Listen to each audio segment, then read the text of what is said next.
Hello दोस्तों, आज हम पढ़ते हैं लॉर्ड मेयो। लॉर्ड मेयो 1869 से 1872 ईस्वी तक। लॉर्ड मेयो के कार्यकाल 1872 में भारत में पहली बार जनगणना हुई। लॉर्ड मेयो के कार्यकाल में 1872 में भारत में पहली बार जनगणना हुई थी। लॉर्ड मेयो के कार्यकाल 1872 में ही कृषि विभाग की स्थापना की गई थी और अजमेर में एक मेयो कॉलेज की स्थापना भी करवाई गई थी। कब? 1872 में कृषि विभाग की स्थापना की गई और अजमेर में एक मेयो कॉलेज की भी स्थापना करवाई गई थी। 8 फरवरी 1872 को शेर अली अफरीदी नामक अफगान के द्वारा लॉर्ड मेयो की चाकू मारकर हत्या कर दी गई थी। कब? 8 फरवरी 1872 को शेर अली अफरीदी नामक अफगान एक व्यक्ति था, इनके द्वारा लॉर्ड मेयो को चाकू मारकर हत्या कर दी गई थी। लॉर्ड मेयो का कार्यकाल जनवरी 1869 से फरवरी 1872 के मध्य में था। इसके बाद नए वायसराय बनते हैं लॉर्ड नॉर्थब्रुक। लॉर्ड नॉर्थब्रुक का कार्यकाल 1872 से 1876 ईस्वी तक था। लॉर्ड मेयो की मृत्यु के बाद सर जॉन स्टेची को भारत का कार्यवाहक वायसराय बनाया गया।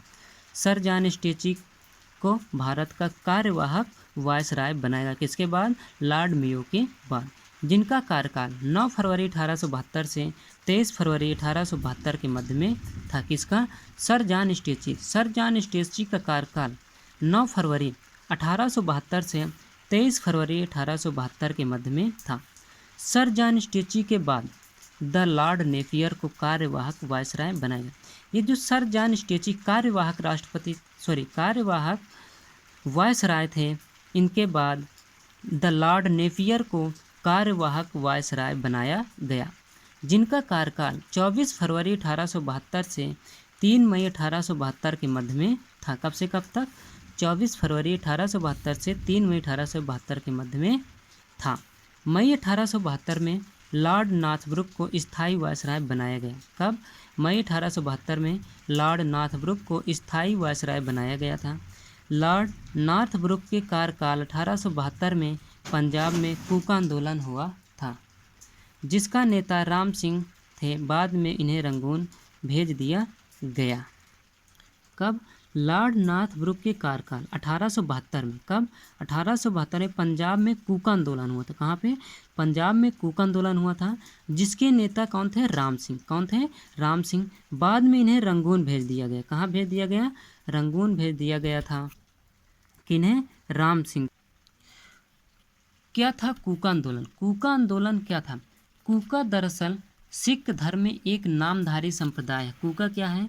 कूका दरअसल सिख धर्म में एक नामधारी संप्रदाय है और उसी संप्रदाय के लोगों को कूका कहा जाता है।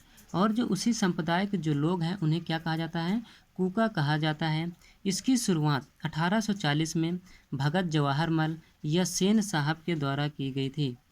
इसकी शुरुआत, कूका आंदोलन की शुरुआत 1840 में भगत जवाहर मल या सेन साहब के द्वारा की गई थी।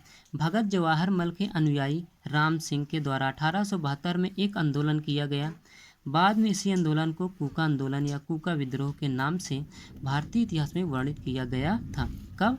जो भगत जवाहर मल के अनुयायी थे। कौन? राम सिंह। राम सिंह जो थे, ये भगत जवाहर मल के अनुयायी थे। इन्हीं के द्वारा 1872 में एक आंदोलन किया गया। बाद में इसी आंदोलन को कूका आंदोलन या कूका विद्रोह के नाम से भारतीय इतिहास में वर्णित किया गया।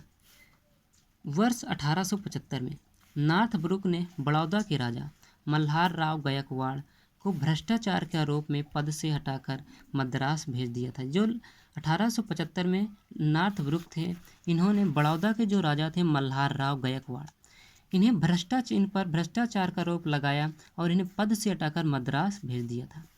लॉर्ड नॉर्थब्रुक के कार्यकाल में 1875 में ही वेल्स के राजकुमार एडवर्ड तृतीय भारत आए थे। ये जो लॉर्ड नॉर्थब्रुक थे, इन्हीं के कार्यकाल में 1875 ईस्वी में ही वेल्स के जो राजकुमार थे एडवर्ड तृतीय, ये भारत आए थे। लॉर्ड नॉर्थब्रुक के ही कार्यकाल में सुएज नहर खुल जाने से भारत और ब्रिटेन के मध्य व्यापार में वृद्धि हुई। जो लॉर्ड नॉर्थब्रुक थे, इन्हीं के कार्यकाल में सुएज नहर खुल जाने से भारत और ब्रिटेन के मध्य व्यापार में वृद्धि हुई। लॉर्ड नॉर्थब्रुक का कार्यकाल मई 1872 से अप्रैल 1876 के मध्य में था। जो लॉर्ड नॉर्थब्रुक था, इनका कार्यकाल मई 1872 से अप्रैल 1876 के मध्य में था।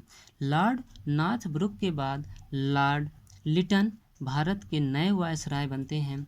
लॉर्ड लिटन के बारे में हम कल पढ़ेंगे। दोस्तों, अगर यह वीडियो अच्छा लगे तो वीडियो को लाइक करें, शेयर करें और चैनल को सब्सक्राइब करें। धन्यवाद।